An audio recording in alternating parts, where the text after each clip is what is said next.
लालच बुरी बला है, ये हम सभी जानते हैं। स्टॉक मार्केट में जब भी हम इन्वेस्ट करते हैं तो दो चीज़ें आप बहुत आपको परेशान करती हैं, और वो है ग्रीड यानी कि लालच, और फियर यानी कि डर। लालच पैसों का और डर उन पैसों को खोने का। तो इस चीज़ को कैसे कंट्रोल करें, इसकी विनिंग स्ट्रेटजी मैं यहाँ पे बताऊंगा।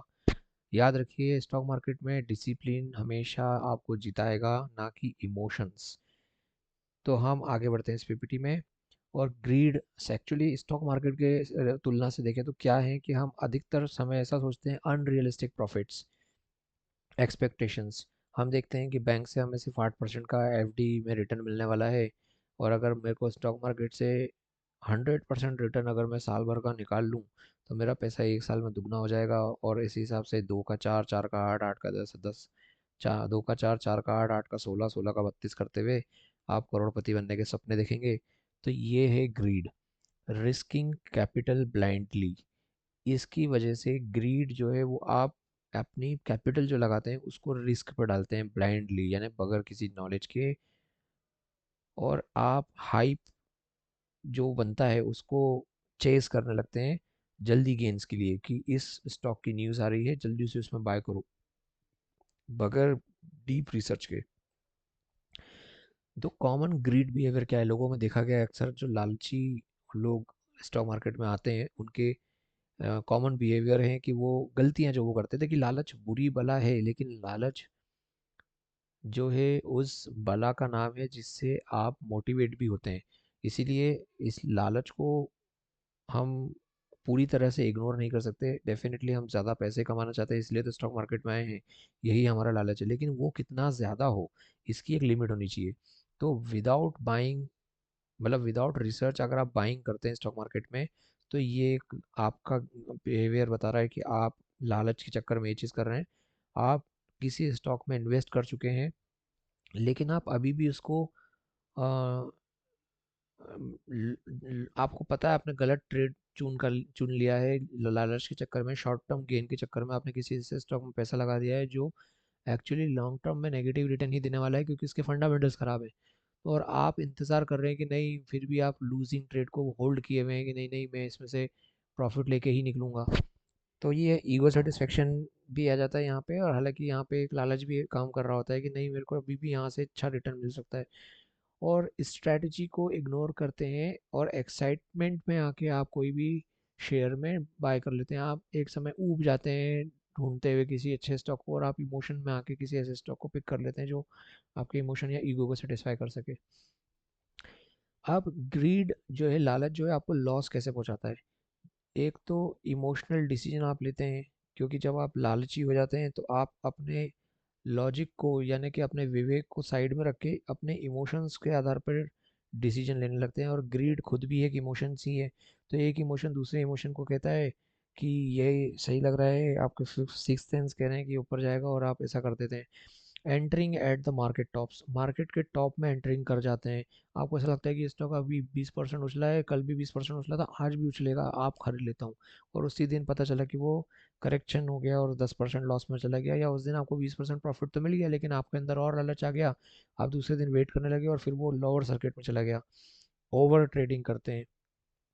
कई बार लोग सोचते हैं, छोटी छोटी स्ट्रेटजी बनाते हैं कि मैं ये एक टिक पे इतना पैसा निकाल लूंगा, फिर सेल कर दूंगा, फिर ये नीचे जाएगा तो मैं वेट करूंगा, और फिर अगले टिक पे फिर इतना पैसा बना लूंगा, फिर वेट करूंगा।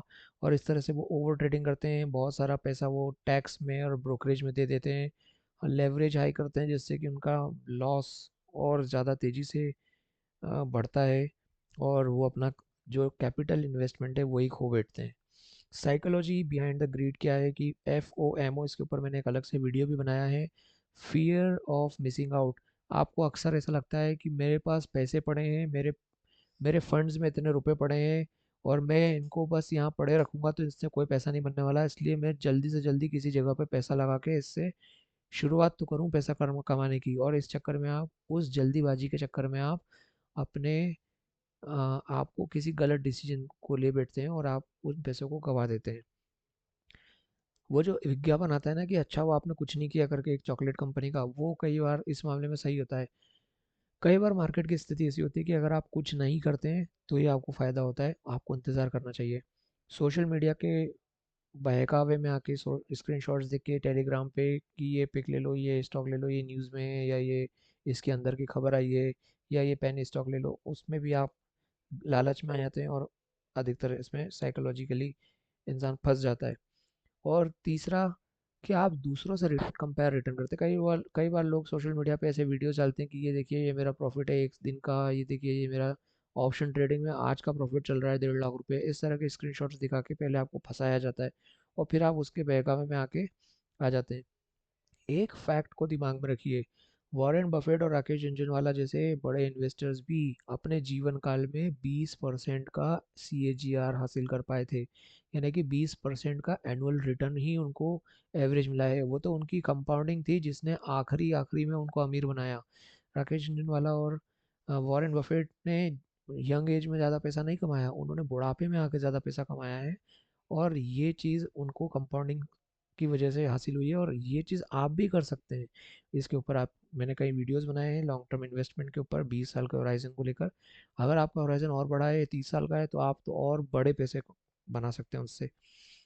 तीसरा, वेज टू कंट्रोल ग्रेट, मतलब क्या तरीका है जिससे कि आप कंट्रोल कर सकते हैं इस लालच को। तो सबसे पहले तो एक रियलिस्टिक टारगेट फिक्स कीजिए। सबसे पहले मैंने ये जैसे आपको कहा कि लालच कीजिए लेकिन बड़ा लालच मत कीजिए। आपने को एक रियलिस्टिक टारगेट फिक्स कीजिए। आप ये देखिए कि ऐतिहासिक रूप से कितना रिटर्न प्राप्त हुआ है निफ्टी 50 में, तो देखेंगे 12 से 14%। कितना रिटर्न प्राप्त हुआ है स्मॉल कैप फंड में, तो आप देखेंगे 15 से 18%। कितना रिटर्न प्राप्त हुआ है मिड कैप फंड में, तो आप देखेंगे 14 से 16%। तो इस टारगेट को आप भी अचीव कर सकते हैं, ये चीज़ पॉसिबल लग रही है। तो इसके अनुरूप ही आप अपने टारगेट को सेट कीजिए, और उसके अनुरूप आप स्टॉप लॉस भी सेट कीजिए। या फिर ये बताइए कि अगर आप म्यूचुअल फंड खरीद रहे हैं या ETF खरीद रहे हैं, तो हर 6 महीने में उसको रिव्यू कीजिए। इन्वेस्ट सिस्टमेटिकली, SIP के थ्रू इन्वेस्ट कीजिए। एक बार में एक ही स्टॉक में इन बहुत सारा पैसा इन्वेस्ट मत कीजिए। कम से कम आप डाइवर्सिफाई कीजिए, जितना डाइवर्सिफाई करेंगे उतना अच्छा रहेगा। आप फंड मैनेजर्स को देखेंगे तो वो तो करीब करीब 50-50 100 स्टॉक्स में डाइवर्सिफाई करके रखते हैं फंड। आप एटलीस्ट कम से कम 15 स्टॉक्स में तो डाइवर्सिफाई कीजिए। और हर्ड मेंटेलिटी को अवॉइड कीजिए। हर्ड मेंटेलिटी का मतलब है भेड़ चाल। भेड़ चाल का मतलब ये है कि बहुत सारे लोग एक साथ एक ही पेनी स्टॉक में इन्वेस्ट कर रहे हैं, ये सोच के कि ये स्टॉक तो ऊपर जाएगा, सभी बातें कर रहे हैं इसकी, और पता चला कि उसके फंडामेंटल्स ख़राब हैं, उसके ऊपर बहुत बड़ा लोन है, कर्जा है, और उसके कॉम्पिटिटर्स में भी वो पिछड़े पिछड़े हुए ही है। और वो लगातार अपने सब्सक्राइबर्स या अपने कस्टमर्स लूज़ कर रहा है। और आप ये सोच रहे हैं कि नहीं नहीं ये तो इसके विज्ञापन भी आ रहे हैं, इसका ऐसा वैसा, और आप सोच रहे हैं कि उसको खरीद लें। तो इस टाइप की चीज़ें से बचिए, हर्ड मेंटेलिटी से बचिए, क्योंकि अधिकतर लोग ऐसी चीज़ों में ही भागते हैं। बहुत सारे अच्छे स्टॉक्स पड़े हैं जिनमें आप आराम से 10-20% तक रिटर्न प्राप्त कर सकते हैं, और इतना काफ़ी है आपके लिए लॉन्ग टर्म में पैसा बनाने के लिए, और आप बहुत काफ़ी पैसा आप बना सकते हैं। माइंड सेट को शिफ्ट कीजिए, focus on long term wealth, और पेशेंस रखिए। अपने पैसों को बढ़ने दीजिए। अगर कोई रिकवरी आती है मार्केट में, कोई छोटा मोटा करेक्शन आता है मार्केट में, तो घबराइए मत। और प्रॉफिट बुकिंग जो है वो is discipline not weakness. Profit booking कीजिए जब भी आपको ऐसा लगता है कि एक बहुत बड़ा करेक्शन अब मार्केट में आना तय है, कि कोरोना आ गया, अब आपको पता है कि कुछ बड़ा होने वाला है, देश में 7 दिन का लॉकडाउन लगा था। आपको लग रहा होगा कि उस टाइम पर मार्केट की बहुत बुरी स्थिति है, तो आप उस टाइम के करेक्शन में पैसा निकालते हैं, प्रॉफिट बुक करते हैं, तो बुरा नहीं है। आपको ऐसा लगता है कि युद्ध के हालात हो रहे हैं, आप मार्केट से पैसा कुछ दिनों के लिए निकाल लेना चाहिए, निकाल लीजिए। लेकिन जब करेक्शन हो जाए और आप उसमें इन्वेस्ट करें, तो लॉन्ग टर्म के हिसाब से करेंगे तो आप छोटे मोटे करेक्शन को झेलिए। उससे मार्केट हेल्दी ही रहता है, और आपका प्रॉफिट भी कहीं नहीं जाएगा लॉन्ग टर्म में। गोल्डन रूल्स यही है कि हॉट टिप्स को चेस मत कीजिए। हॉट टिप्स का मतलब है कि 2 दिन में इतने % रिटर्न मिल जाएगा, 1 महीने में पैसा डबल हो जाएगा, इसके पीछे मत भागिए। ओवर कॉन्फिडेंस जो है वो मत रखिए। आप ये मत सोचिए मार्केट को आप बीट करेंगे सिर्फ स्पेकुलेशन से। और अपने इन्वेस्टमेंट स्ट्रेटजी जो आपने कैलकुलेटिवली बनाई है, किसी या फंड किसी स्मार्ट इन्वेस्टर के साथ बैठ के बनाई है, उस पर अडिग रहिए। कंक्लूजन में यही कहूँगा कि स्टॉक मार्केट जो है वो डिसिप्लिन को ही रिवॉर्ड करता है। यहाँ लालच को कंट्रोल अगर आप करते हैं, तो कंसिस्टेंट प्रॉफिट आप कमा सकते हैं। Thank you very much.